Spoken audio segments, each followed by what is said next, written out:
Je suis en train de continuer la deuxième partie de cette vidéo. Parce que comme je l'ai dit qu'aujourd'hui, c'est les gens, ce qui leur intéresse, aller chercher de l'argent. Lire la Bible, ils ne lisent plus. Lire le message, ils ne lisent plus. Voilà. Donc je suis toujours dans cette deuxième partie pour vous montrer que Proverbe 8 de 22 à 30, ça dit quoi? Le frère Eric, le tape boy, mon frère Dick, le tape boy, écoutez, cette Bible, il y a deux Jésus. Mon frère Guéloran Koumo, mon frère David Lafin, mon frère Gabriel Yakezi. Vous devez revenir dans la véritable adoration. Vous adorez Satan. Voilà pourquoi moi, Joseph le Noir, le Konso Tamba du Congo-Brazzaville, je ne vais pas me fatiguer par le canal de TikTok. Vous ramenez sur le droit chemin. Voilà. Vous devez publier ces photos. Vous devez publier cette vidéo pour dire que, comme je l'ai dit, que Jésus de Nazareth, le fils de Marie, ne nous a pas rachetés.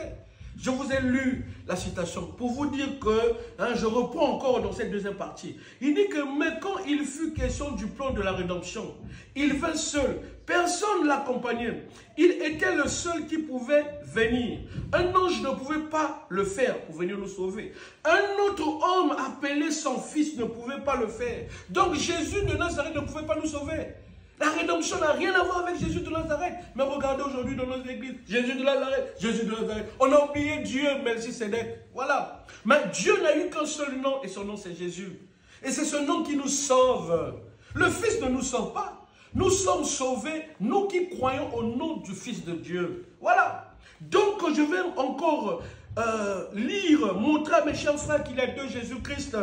Voilà. Donc le Proverbe 8, 22, 30 nous parle d'un enfant qui fut enfanté. Et quel était cet enfant? Le frère Boris, il faut demander à ton pasteur de te dire de quoi il s'agit. Je vais lire le Proverbe 8, 22. Il a dit ceci. L'Éternel m'a créé, la première de ses œuvres, avant ses œuvres les plus anciennes. J'ai été établi depuis l'éternité, dès le commencement, avant l'origine de la terre. Je fus enfanté. Qui fut enfanté? Nous devons connaître cette personne.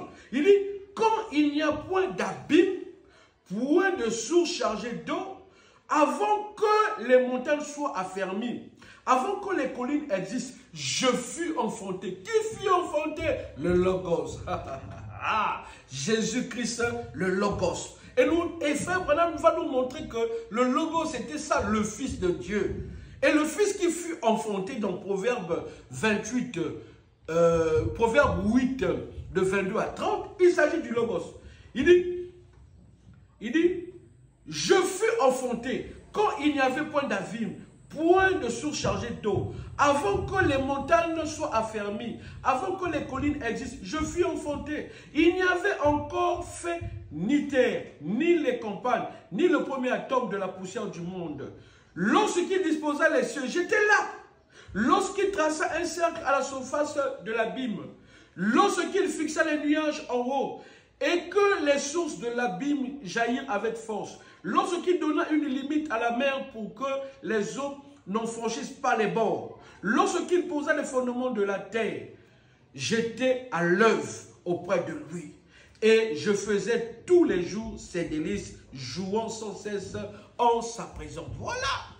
Et ici, il s'agit du Logos, ou le Fils de Dieu. Frère Branham, est-ce que c'est ça? Frère Branham dit dans la brochure, Hébreux chapitre 4, du 1er 9 mois 57. Il dit, comme nous l'avons vu l'autre soir, au commencement, Dieu était esprit. Voilà. Il dit, au commencement, Dieu était esprit. On ne voyait pas Dieu. Il dit, et ensuite, de Dieu est sorti le Logos, ou la théophanie qui était une forme humaine, appelée le Fils de Dieu. Voilà. Donc, ce Logos-là, c'est le Fils de Dieu.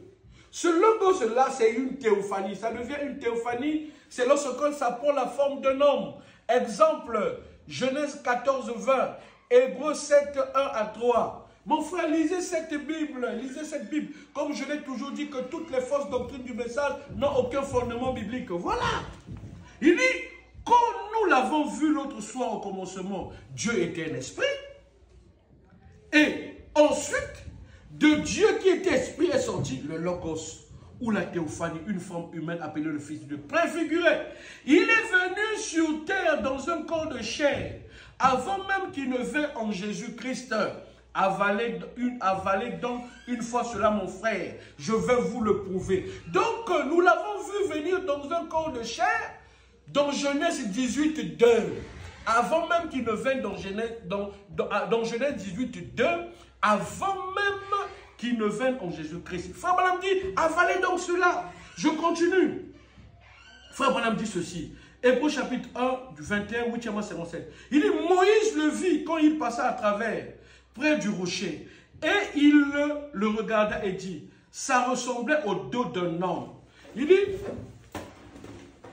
c'est le même type de corps que nous recevons quand nous mourons. Si ce tabernacle terrestre est dissous, nous avons déjà un autre qui nous attend.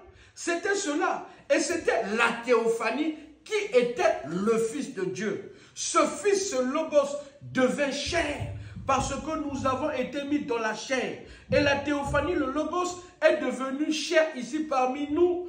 Et ce n'était rien d'autre que le lieu d'habitation. Car toute cette fontaine demeurait en lui. Voilà. Et la théophanie a été faite chair où? Dans le corps de Jésus-Christ. Voilà. Je continue pour essayer d'aider mes frères. Voilà. Pour leur montrer que Hébreux, Proverbe 8 de 22 à 30, ça nous parle du Logos qui fut enfanté. Donc Dieu étant esprit, il n'avait pas de forme. Et qu'est-ce qu'il a fait? Il a créé ce Logos-là, cette lumière. Le Logos. Et il entre dans ce Logos. Branham dit, la lumière du Seigneur suit le Seigneur. Et c'est le Seigneur. Et ceux qui adorent Branham ont dit quoi? La lumière du Seigneur suit le Seigneur et c'est le Seigneur. C'est la saleté. C'est de la sorcellerie. Voilà. Adorer Jésus de Nazareth, l'homme de Galilée qui ne nous a pas rachetés, c'est de la sorcellerie. Adorer William Branham qui ne nous a pas rachetés, c'est de la sorcellerie. C'est Jésus le Logos qui nous a rachetés par le canal de Jésus de Nazareth. C'est ce que vous devez croire. Et c'est lui l'objet d'adoration. Melchisédek pour nous, c'est lui l'objet d'adoration. Frère Branham dit que Dieu est une personne. Le Saint-Esprit est une personne. Voilà. Donc quand nous adorons Dieu, nous n'adorons pas l'image de Galilée que nous mettons dans nos maisons. Non, non, non, non, non. Voilà. C'est ce que vous devez retenir. Frère Branham dit encore, je vais encore expliquer. Frère Branham dit, dans la brochure, nous voudrons voir Jésus du 16, 5e mois 57. Frère Branham dit, au commencement, Dieu était esprit, on ne le voyait pas. Et toute la fontaine de la bonté, de la miséricorde et de la puissance, et toutes les choses excellentes de l'amour. Dieu était le centre de cette fontaine. En Dieu là-bas, il avait tout ça. Et ensuite, le Logos qui est sorti de Dieu au commencement est devenu ce que nous appelons une théophanie ou un corps surnaturel. Dieu n'est pas comme l'air, mais il est dans un corps. Voilà. Donc Dieu habite dans ce corps. Il n'est pas comme l'air comme ça. Ça c'est le corps céleste de Dieu. Et son corps terrestre, c'est le corps de chair de Jésus de Nazareth. Donc, la colonne de feu, c'est Dieu sous la forme de l'esprit. Et frère Branham me dit que c'est la première forme visible que l'esprit ait eue. Voilà. Donc, mes chers frères, répondez-vous. Voilà pourquoi mon précieux frère Koson Moutama de Kinshasa a des problèmes à cause de la vérité. Et aujourd'hui, sur cette terre, on n'aime plus des hommes intègres. On n'aime plus des hommes honnêtes. On veut toujours travailler avec des gens malhonnêtes, des menteurs. Et on veut écouter des menteurs. Surtout nos chantres aujourd'hui. Tu n'avais pas de ministère. Arrête-toi là. Voilà aujourd'hui les conséquences. Dieu t'a donné le don de chanter, tu te transformes en pasteur. Voilà les conséquences. Que Dieu vous bénisse.